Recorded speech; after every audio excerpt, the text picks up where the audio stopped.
Welcome to episode 2 of the Adventuring for Mere Mortals podcast. I'm Kyle. And I'm Trevor. Today, we're going to be talking about getting outdoors and starting adventuring. Yeah, our first real full episode, not the short intro. Trev, shall we catch up a little bit before we get started since we haven't chatted in a month? Anything new with you? Yeah, sure. Generally, everything's pretty great. There is some not as great news, I guess, depending on your outlook on things. But later this week, I'm having reconstructive surgery on one of my knees. So I injured it two to 3 years ago and playing basketball because I love it. But yeah, I was stubborn and dumb and didn't go to the doctor after. And I just kind of rehabbed it myself. And I was able to walk, then run, then hike, and didn't really have any issues with it until I started to play rec basketball again. And even with a brace, it popped very painfully pretty much every game. So I was like, okay, fine.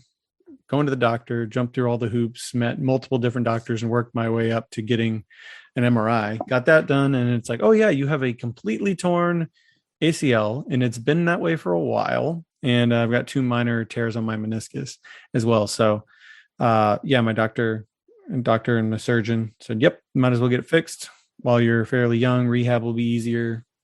And you just don't want to have to deal with it the rest of your life. So yeah, they're going to take a piece of my hamstring and use that for my new ACL and then kind of drill into some bones. And yeah, I'll be out of doing outdoorsy things for a while. It all just depends on how I react to PT and how well that goes. But I've heard it can be a long, painful PT process. So yeah, I'll keep everybody up to date. But yeah, I mean, that's about all that's really going on with me. It's Louisiana winter, so it has been almost hitting freezing the last few nights. So it's been cold. But yeah, that's about all I've been up to, man. How about you? Well, I really haven't been up to much. Did a few local hikes, things like that.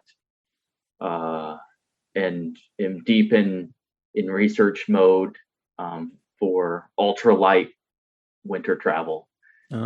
So I've got a bunch of new gear that came in that I'll be testing and reviewing.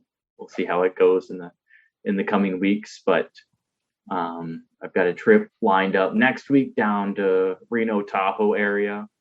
I'm going to do some skiing and exploring in that area, and then weekend after that, headed to the Tetons. Going to do a cross country tour in the Front Range, it sounds like, and then I think I'm going to Chicago to the primary focus will be drinking beer and visiting museums and things like that. You know, the important stuff.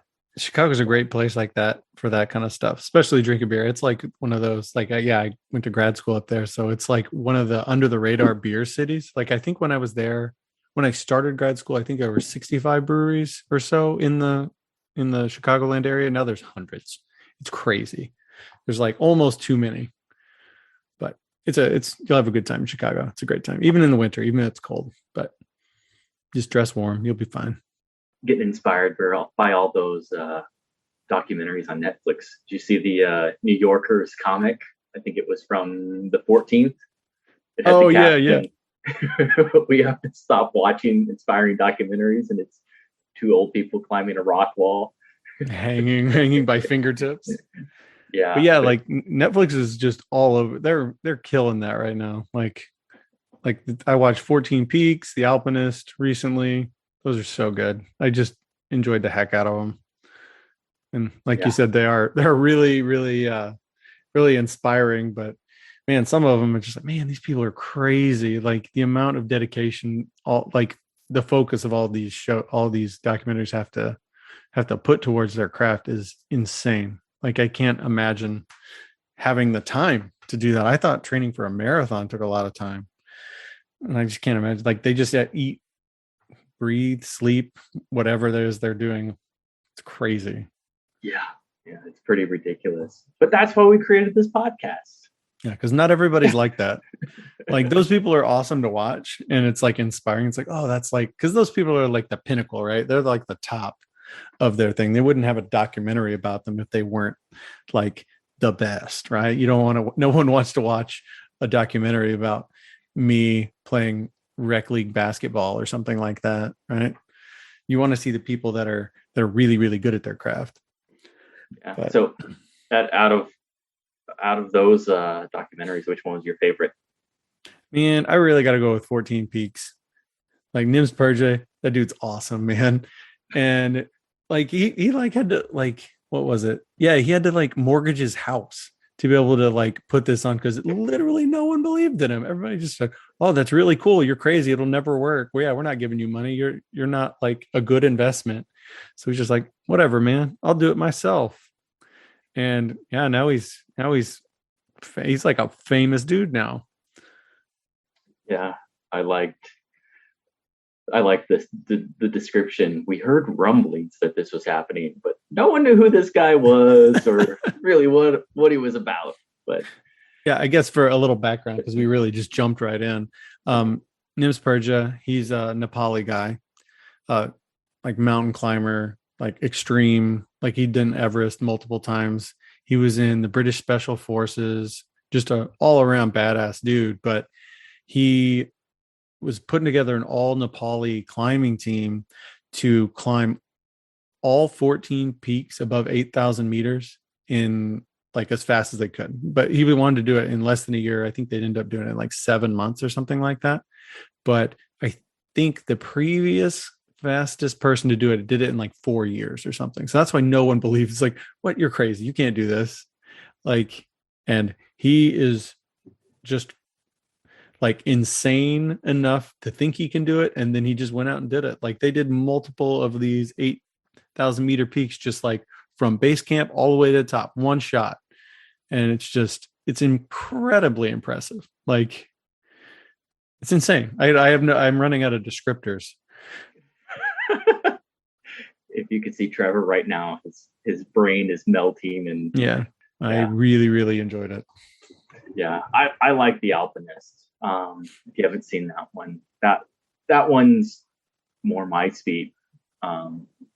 Just get out and do it for the joy of it.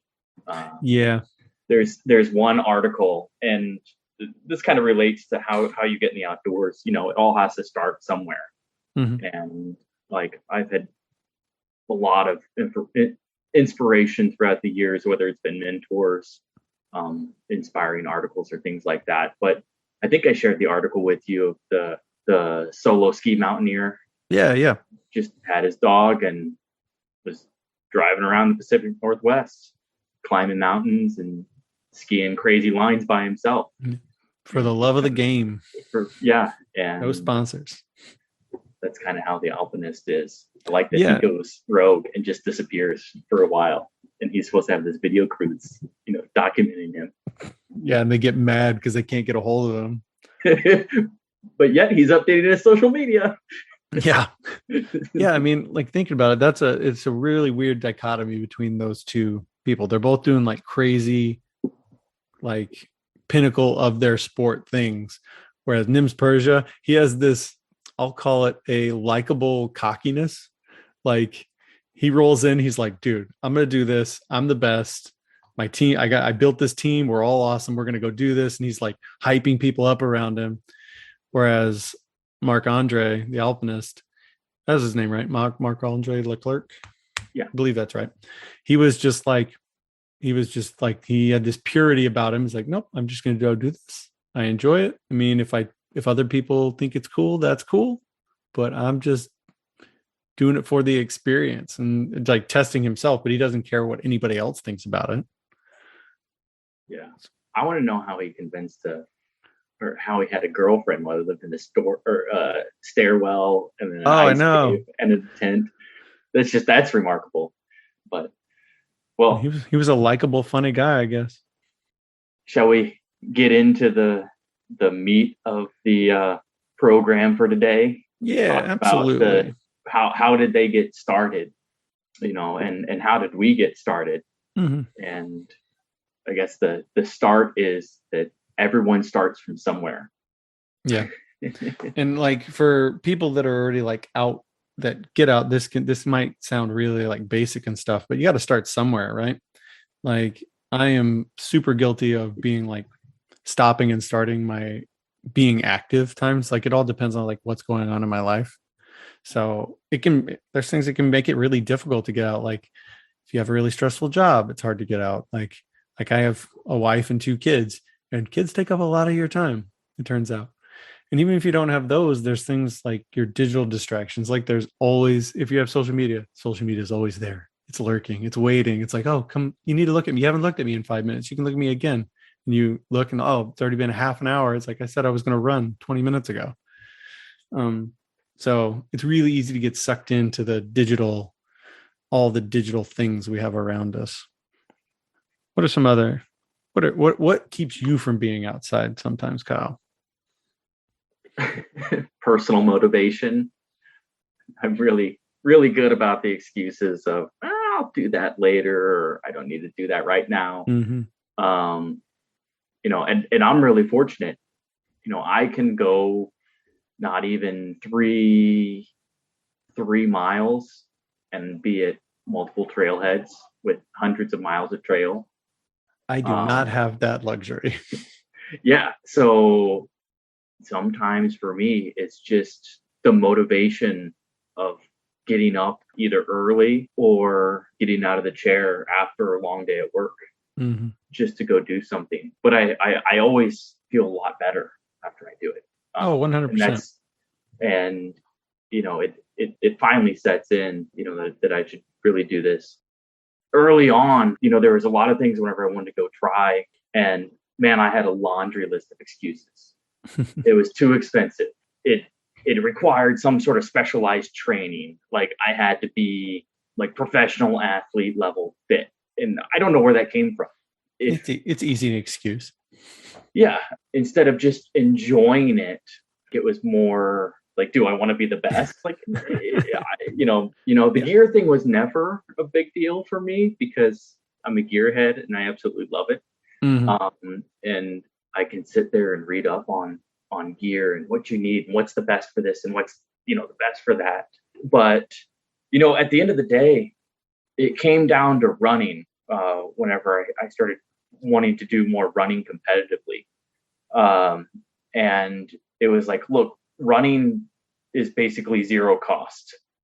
It's a pair of shoes, shorts, and the motivation to get out your front door. Yeah. And like anything, there's different levels of shoes you can buy. Like you don't need the gold-plated carbon fiber shoes just to get out and start. So you can start with like your New Balances that you can get it anywhere. And you can always build up. I mean, because a lot of times if you're starting a new thing, you don't want to buy the most expensive gear out there because who knows if you're going to enjoy it. So you don't want to invest a whole lot of money sometimes until you really know that you're in it, right? Well, do you even really need to invest that much money? I mean, think about it. Think back to camping trips, with the family. We had hardly anything whenever we went. Yeah.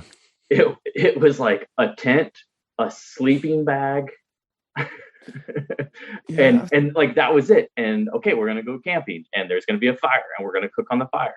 But it was no frills camping. Yep. You can always adjust things, and like what you said, whenever I lived in Atlanta, it drove me nuts that I was in city limits. But one thing that I did was to sort of change my mindset. I started walking into work. Mm-hmm. It was about 3.5-ish miles one way.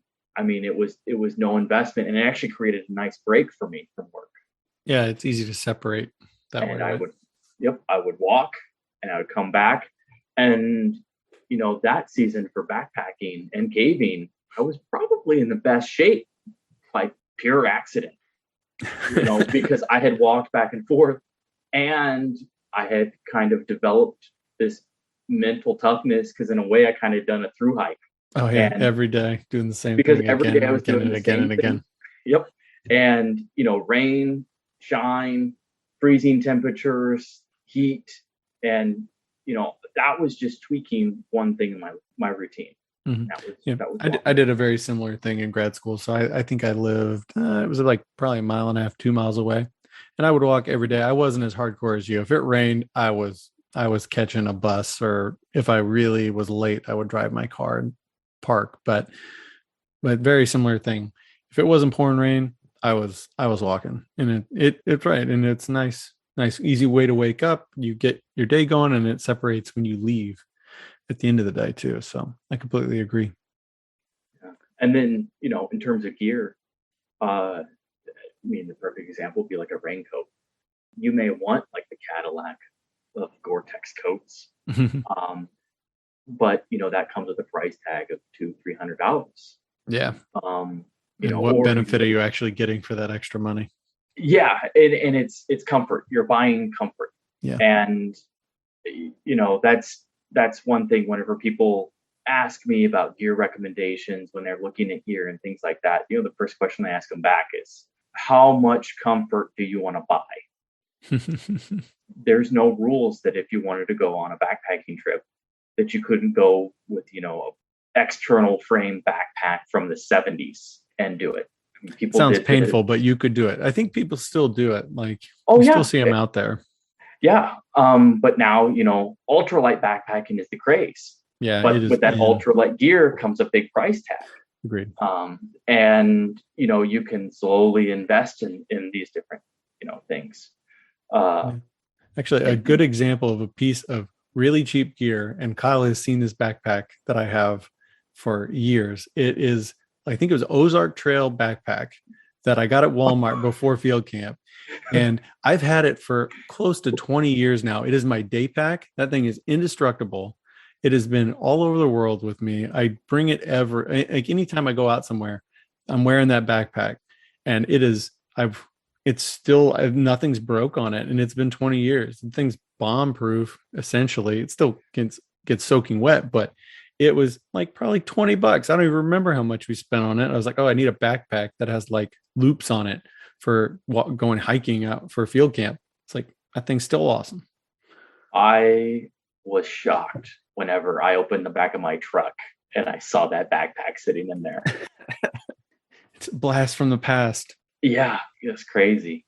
So I've kind of shared how I've incorporated outdoors, looking for nearby parks whenever I've lived in major cities, trying to do short hikes, or, it doesn't have to be super awesome, amazing. The point is to just get out, and for me to disconnect from the electronics, because all day, every day, I'm in meetings on a computer doing things like that. How do you handle it? Because you have different circumstances. I can just pick up and go whenever I want. Yeah. Yeah. So a little more back. I live in suburbia, pretty much as much as suburbia as you get with New Orleans. But so live in a nice little neighborhood. But like Kyle, I'm working all the time. So I have to specifically make being active a priority. So I was really bad at it when we were in the office, but when COVID, all the stay-at-home work really started to come around, I took advantage of that. And at first it was my kids were at home, so I would just put them in the stroller and we would walk around the neighborhood. And that's when I was in my worst shape in probably 5 or 10 years. I was not in great shape because I was just working all the time and not running and not being active. So it started with just doing laps around our neighborhood, with just pushing my kids. And then I got in a little better shape. And then I just made it a point at lunch. That's what I do. I go run or ride my bike around the neighborhood. And as soon as I got it into like my schedule, it just became, oh, that's what I do. And it's easier once you get in like your rhythm, at least for me. I'm a creature of habit. And once I got into that habit, I just kept doing it and doing it again. And yeah, it's harder when you have kids around. So like if my kids are back in school now, but when they're around, my wife and I have to plan around. It's like, oh, if I wanted to go run, it's like, oh, well, can you watch the kids while I run if we're both here? But if it's just me, either the kids are coming with me or I'm not running or not biking that day. So you definitely have to plan around it. and everybody has different circumstances. But one thing that even when we were in the office, and I wish I would have taken advantage of this earlier, I knew a couple people that would block out a section on their calendar every day. It's like that is the day they're either walking around the building or just unplugging. And a lot of them use it to run or go to the gym and work out, but it was on their like company schedule that everybody can see. It's blocked out. Do not set a meeting at this point. So it's like you're setting your boundaries a little bit. So that's another thing that helps, because some people just won't do it unless it's scheduled, because they're always, something can always pop up. But if you put it on your schedule, it gives you something to stick to. Do you guys ever plan like family outings or weekend getaways that center around getting the kids outside? Yeah, some, especially when COVID happened, we went to a lot of the state parks around where we live, and we got the kiddie backpacks where you can just put the kids in. Like my daughter, she's 5, so she's running around a lot, but every once in a while, if we go on something long, she gets tired. But little man, he's 2, so he will go for a little bit and then get tired and want carried. So you just throw him in the backpack and you can keep going. But yeah, we let's see, we went to Bogafalaya. That's a nice state park about 45 minutes north of us. We went to the highest point in New Orleans, which is like, I don't know, 15 feet or something like that. But yeah, that was in a cool little naturey area of our city park. But yeah, we just doing a lot of state parks. We don't have any national parks that are really close to us. So there's a lot of state parks and city parks. And we have a lot of lakefront stuff for Lake Pontchartrain. But yeah, I mean, you just gotta use what's around you. Use what's, especially with kids, it's hard to just drive for hours and hours and hours to go see something when with the situation we have. So a lot of us is just trying to stick around maybe 45 minutes tops just to go see things. But really only hiking in the winter. Down here, it's a little too hot to really hike in the summer, especially with kids. Yeah. I know that a lot of folks that are kind of in your position where there's not a lot of national parks around, they plan family vacations. Like if one of the parents is a national park nerd like you, they'll plan part or all of a vacation visiting national parks or things like that. My wife and I have talked about that. We are definitely want to do like a West Coast one and like a Glacier, Yellowstone type area, but we want to wait till our son is a little bit older, so he'll actually like remember it and appreciate it a little bit, and he'll be able to handle the driving between things a little better. But that is definitely on our list to do, because as you said, I'm a huge national park nerd, and even if it's one I've been to before that my kids haven't been to, I will gladly go again. Living in Atlanta and Phoenix, it really changed my perspective on looking at city parks and open spaces and having to utilize them as the training ground or just to get away from different things. And then one thing that some folks have asked me about is like, well, what did you do whenever you had Andy? And Andy was a border collie. I had a border collie. And because national parks don't allow border collies.